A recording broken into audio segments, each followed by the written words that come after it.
से कुछ समय पहले मतलब 1 साल पहले मैं और मेरे ऑनलाइन दोस्त रोज की तरह किसी फालतू चीज पे आर्ग्यूमेंट कर रहे होते हैं कि क्यों हाथी कूद नहीं सकते और कैसे अगर तुम कंबल से पैर बाहर निकाल के सोते हो तो कोई मॉन्स्टर या चुड़ैल आके तुम्हें कच्चा चबा जाएगी, पर अगर तुम पैर अंदर करके सोते हो तो तुम्हारा कोई कुछ नहीं करेगा। फिर पैर अंदर कर लिया। तू अगली बार मिल, बताता हूँ तुझे। चैन से सोएगा ना अब तू।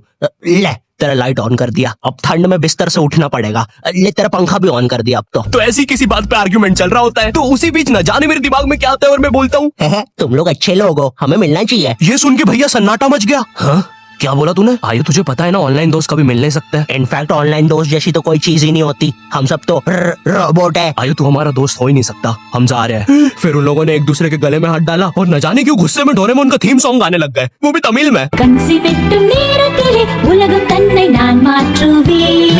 क्या? अब नहीं, ऐसा कुछ नहीं हुआ था। सॉरी गाइस, कुछ महीनों से जिंदगी थोड़ी सही नहीं चल रही है, इसलिए ऐसे जोक्स आ जाते हैं कभी कभार। खैर सरप्राइजिंगली मेरे ऑनलाइन दोस्तों ने मेरी मिलने वाली बात को सीरियसली लिया और इसी तरह हमारी Mumbai to Goa trip plan होती है जो कि दिसंबर में थी। तो अब फास्ट फॉरवर्ड करते हैं सीधा दिसंबर तक ट्रिप का टाइम। तो अब कुछ रीजन की वजह से मुझे मुंबई प्लेन की जगह ट्रेन से जाना पड़ता है। नहीं, मैं एयरपोर्ट पे फटाका लगाता हुआ नहीं पकड़ाया था, थे कुछ रीजन थी कि सच में थे। तो मैं रात में ट्रेन में बैठता हूँ और सुबह में मुंबई पहुंच जाता हूँ। अब जो मुंबई पहली बार आता है ना, वो ना अलग अलग चीजों को देख के चौंकता है, जैसे वड्डी वड्डी बिल्डिंग्स, वड्डे वड्डे सुपरस्टार्स। और इधर मैं जैसे ही मुंबई के स्टेशन पे उतरा, ओ बहन की एलिवेटर स्टेशन पे, वो भी भाई साहब इसको एस्केलेटर बोलते हैं। एलिवेटर मतलब आंखों में भरोसा ही नहीं हो रहा है। मैंने मम्मी को फोटो खींच के भेजी, मम्मी एलिवेटर, वो भी स्टेशन पे। भाई साहब एस्केलेटर होता है। देखो ये हमारे स्टेशन पे नहीं होते हैं, हमें पूरा ब्रिज पैरों से चढ़ना पड़ता है। और मेरे गांव के ब्रिज पता है बादलों में होते हैं। वो ब्रिज को इतनी ऊपर होने की जरूरत भी नहीं है, उसको किसी इंजीनियर ने भी नहीं बनाया है। ये गाँव के लोगों ने मस्ती मस्ती में उसको इतनी ऊपर तक बना के आ गए हैं। अब वो स्टेशन का ब्रिज ना आउटर स्पेस तक पहुंच चुका है। साला कुली लेके भी जाओगे ना तो थोड़ा ऊपर जाके तुम्हारी कुली को भी कुली करना पड़ जाएगा।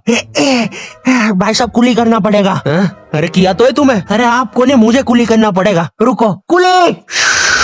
हाँ जी भैया, इन्हें ऊपर तक छोड़िया हो यार। अरे पागल हो क्या मियाँ, ऊपर तक जाना है तो स्पेस सूट किधर है तुम्हारा? और ऑक्सीजन सिलेंडर लेके आए कि नहीं? ऊपर ऑक्सीजन बहुत कम है, हम लोग क्या बहुत ऊपर खड़े हैं मियाँ। देखो यहाँ से वो माउंट एवरेस्ट भी दिखता है। देखो आज की रात तो हमें ये सीढ़ियों पे सो के गुजारनी पड़ेगी। ऊपर पता नहीं कहाँ के खूंखार जानवर घूमते हैं। और सबसे जरूरी बात, हम लोगों के बीच में मैं सोऊंगा। मुझे मुंबई से अपने स्टेशन जाने में 10 घंटे लगते हैं और फिर अपने ही शहर के स्टेशन से घर जाने में 6.25 महीने। अब तुम बोलोगे नॉट योर टाइप, तो बहुत ही विलेज पीपल है। हाँ तो ठीक है, हूँ मैं, नहीं होते हमारे यहाँ पे एक्सेलरेशन। भाई उसको एस्केलेटर। वीडियो को आगे बढ़ाते हैं। मुंबई जाने से पहले मुझे ऐसा लगा था कि वहाँ पे सब लोग मचाएंगे, चाले सीधे चाले इस तरीके से बात करते होंगे। तो मैं भी ना फुल रेडी था। मैं स्टेशन से बाहर निकला और एक ऑटो रोका। तो सबसे पहले तो मैंने अपनी ट्रेन में खरीदी हुई 24 कैरेट आइस डायमंड चेन आगे करी। मैंने 20 रुपए में खरीदी थी, आगे अपना टाइम आएगा भी लिखा था, क्योंकि मुंबई में थे यार, थोड़ी अमीरी दिखनी चाहिए। कौन है अंबानी? है किधर रहता है वो? है क्या उसके पास ये? तो वो ऑटो वाला पूछता है किधर जाओगे? इधर मैं फुल मुंबई के स्वैग में। क्या बोलते ऑटो वाले चाचा, अंधेरी चलोगे क्या? चलो ना, मचाते ना अंधेरी में चल के। अंधेरी में तुम उजाला लेके आओ। ऑटो में क्यों बैठे हो? लैम्बोर्गिनी लाओ। ये अंधेरी में तुम आओ। क्यों चाचा? अरे मादर कड़कती धूप में मुजरा दिखा रहे मेरे को।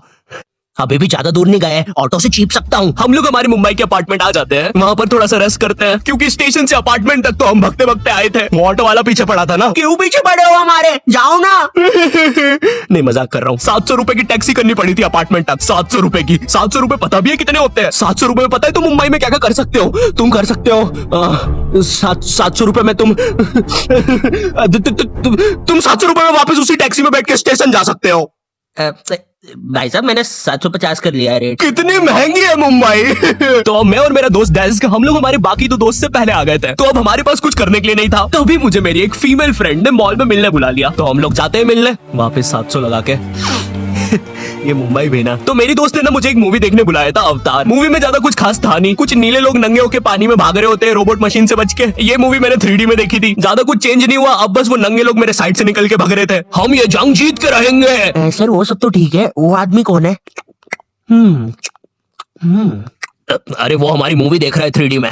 उसे तो मजा ही आ जाएगा जब हम सब नंगे होकर उसके सामने से भागेंगे। मेरी बात सुनो सब लोग, हम लोग उसके बहुत पास से भागेंगे, लेकिन उसे टच नहीं करेंगे। जिमी मैंने तो अपने हाथ भी गीले कर लिए सुसु से। जैसे ही मैं नंगा होकर उसके पास से भागूंगा, अपने हाथ उस पर लपलपा दूंगा। चीटों से उसे लगेगा मूवी और रियल है। मेरी जिस फ्रेंड ने मुझे मॉल में बुलाया था, उस दिन उसका बर्थडे था और मैं इधर बेशरम बेहया खाली हाथ गया था, बिल्कुल उस लेंडू बच्चे की तरह जो बर्थडे पार्टी में खाली हाथ आ जाता है। फ्री का नमकीन और केक दे दो बस उसे। तो ये बच्चा इधर में था। चीजें अभी इधर खत्म नहीं हुई है। उस बंदी ने फिर मुझे गिफ्ट दे दिया। चीजें अब सीरियस हो गई है। दुनिया का सबसे बड़ा क्राइम इधर, ठीक है, इधर है, और फिर आता है किसी के बर्थडे पे उनसे ही गिफ्ट ले लेना इधर। पहले तो मुझे समझ में नहीं आया कि ये बंदी मुझे टॉन्ट मार रही है कि सच में गिफ्ट दे रही है। मुझे उस समय इतनी ज्यादा शर्म की अनुभूति और आभास हो रहा था, मेरा मन कर रहा था उठ के भाग जाऊं वहां से।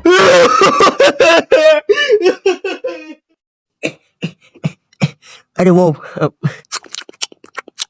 बाहर बहुत गर्मी है ना, इसलिए मैंने सोचा स्प्राइट पी लूं आके।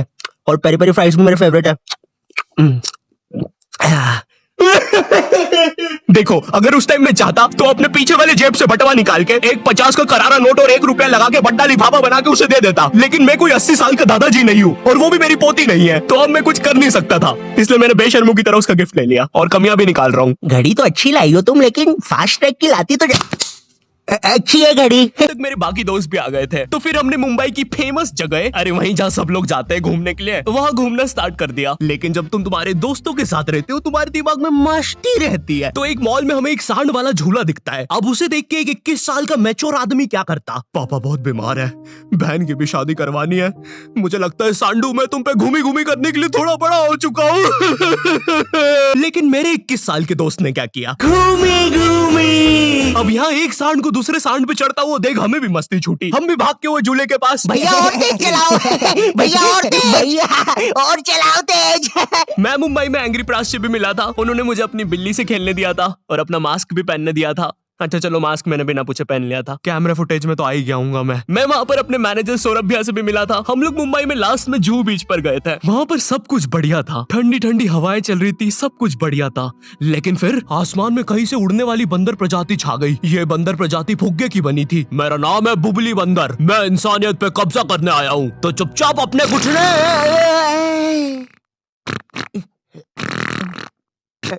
है दोस्त, क्या तुम प्लीज मेरी बूंद में हवा भर सकते हो?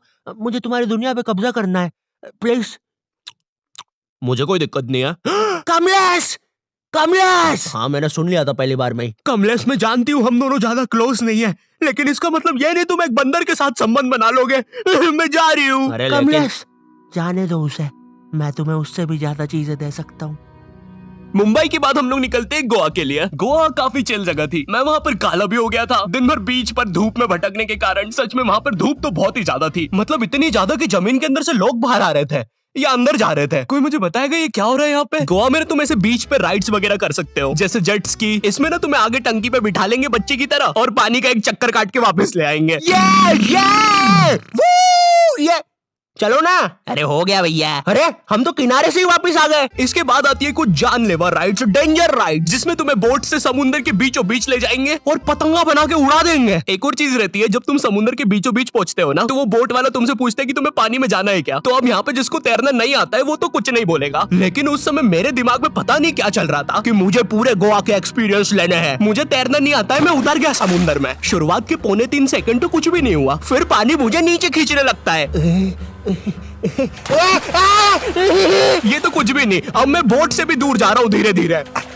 भैया भैया भैया भैया घंटा नहीं सुन रहा मेरी बात, मेरी इधर फटी पड़ी है, मैं कुछ भी चिल्ला रहा हूँ पानी में।